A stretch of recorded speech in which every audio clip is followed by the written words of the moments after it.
shacabka ku dhaqan deegaanada Galoole iyo sidoo kale Gatiitaley oo ka tirsan gobolka Daadmareer ayaa baaqabasha u diray mas'uuliyiinta shirkadda Telesom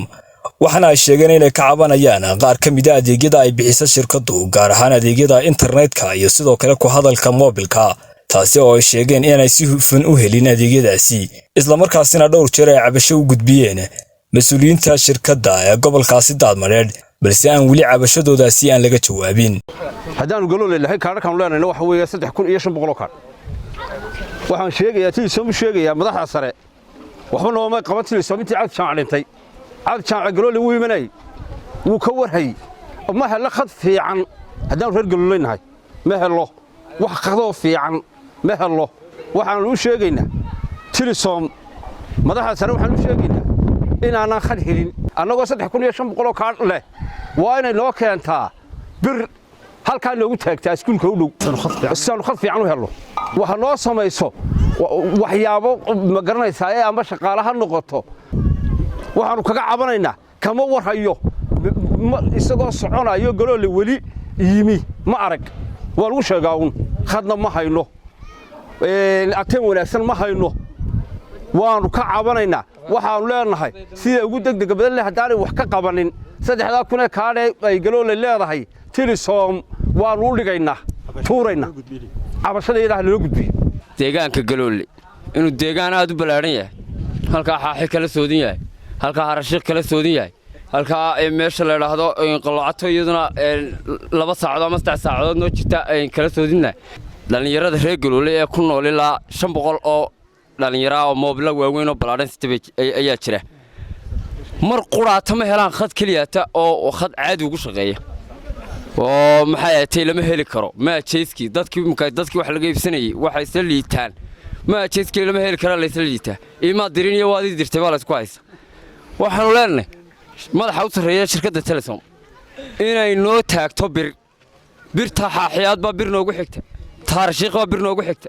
waxaan ka codsanaa si degdeg ah uga codsanaa inay bir noo taagto si aan uga raysano ataan xumada waa khad xumaan Telesom intaasaan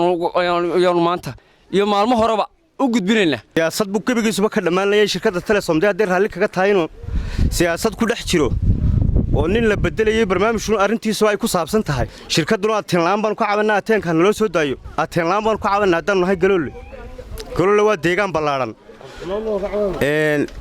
mobilkii asraala wax ka dirba waxa weeyaan waa lama heli karo wixiis kabigeeduba birtaba marka Galoole way fara badan tahay maxay heedeen inta mobil sideetay iyo kaadhar haysata ilaa 200 kaadh baa yaala Galoole gudaheeda qura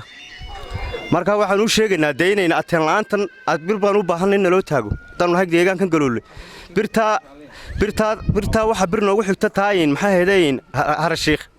halkaana xaaxibay noo soo taagantay halkaana waxa noo soo taagantay qaloocato nooba dhaweyn de waxaan ka cabanaa ateen laanta sida marxuumku uga dhintay ma aan arag baatel caadiba abdi jaamac sidoo meeshan uga tagayba qof saani u shaqeynaya shirkaddan Telesom u shaqeynaya ma aan arag gaarsiintu way naga xuntay ateenku mar walba waa go'ay waxba ka sii marka khad ma aragno waxa weeye lacagta naga baxaysa marka waxay noogu filantay ma jiraan marka hay'adu deegaanka ka macaashto waa inay tuulada wax ku celisaa waxaan u baahanahay inay wax ka qabato hawlaha aan ka cabanayno ateen nagu filan ma hayno ateen nagu filan sidii ninka odayga ah ee muwaadinka oo dhintay Cabdi Jaamac Bulaale Galoole waa inta qadaabiyada waa taqoon ugu badan ugu shaqo badan waxaanu leenahay hana loo keeno birta ateenka hana loo keeno ninkaan ugu mudduciga hoos noola shaxayana taa loo fiirsan loobsado anaga horta ateen mooy khad ma hayno ateenka halka ka taagani waa koobi khadka ateenkuna waa naga xun yahay hadalku waa googo Telesom waxa leenahay naga hagaajisa khadka cabashadeeda Telesom baan horta u gudbeenaa waxa leenahay naga hagaajiso hadalkii baa la isla liitaa iyo wax diritaankii intii iminka taawarka laga taagay Telesom samtaasha halka laga taagay way ka sareysaa oo de waxa lagu isticmaalaa iminka khadka waxa lagu isticmaalaa samtaal baa lagu isticmaalaa laguma isticmaalo wax Telesom halkan laga isticmaalo ilaa 2500 kaadhna way yaalaan oo lagu isticmaalayo khadka lagu isticmaala dee waxaan leenahay maareeyuhu maba imanba horta sidii loo keenayba meesha xarunta sidii loo keenayba dee muu imanba deegaankan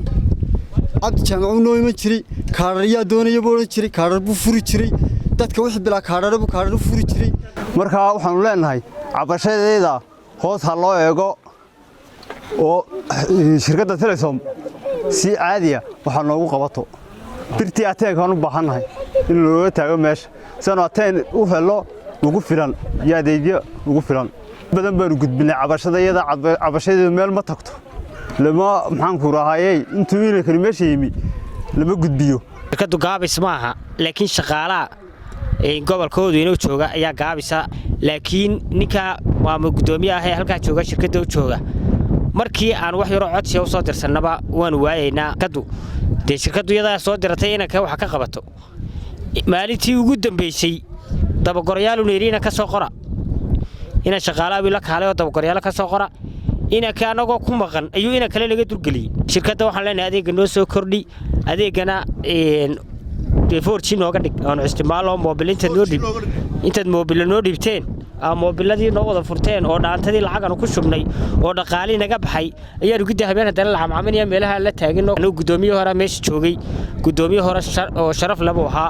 gudoomiye hore oo gobolka saamigiisa si fiican u qaybiyo ahaa